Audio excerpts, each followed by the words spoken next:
G.K. Chesterton once wrote, "There are no uninteresting things, only uninterested people." Fat Souls is our attempt at Providence to become interested again, to get together, enjoy God's gifts, and wonder at His creation. Some have struggled with this in the past, asking why we would get together to do something that doesn't have any discernible point other than enjoyment.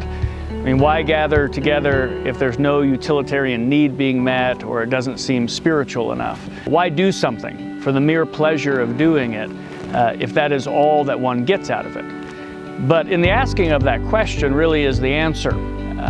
Our whole reality is reflective of the fact that God created not because He had to, not because He needed anything, but simply because He wanted to, for His own enjoyment and pleasure.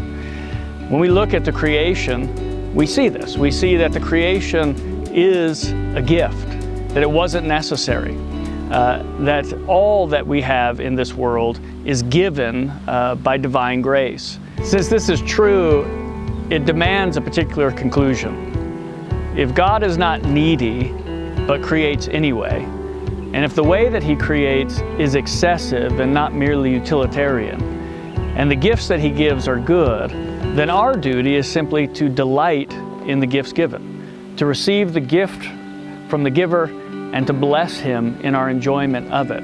As we look at creation, it's obvious that creation is not merely utilitarian. It is excessive and overflowing with God's handiwork.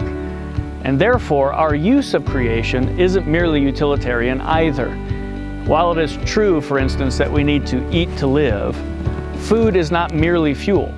It is to bring enjoyment. And God receives glory as we enjoy those sorts of gifts in His name. While Paul says, for instance, that we can take some wine for our stomach, a medical and utilitarian use, the psalmist tells us that wine maketh the heart glad, that it's a gift God has given, and our proper use should bring delight to man. God is not unhappy with our enjoyment.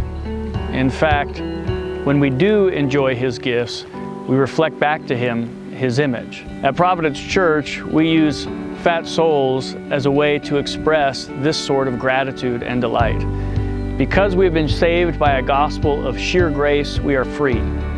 Free to laugh and to sing and to love and to enjoy God's gifts. Fat Souls is merely an outlet for that sort of expression of gratitude.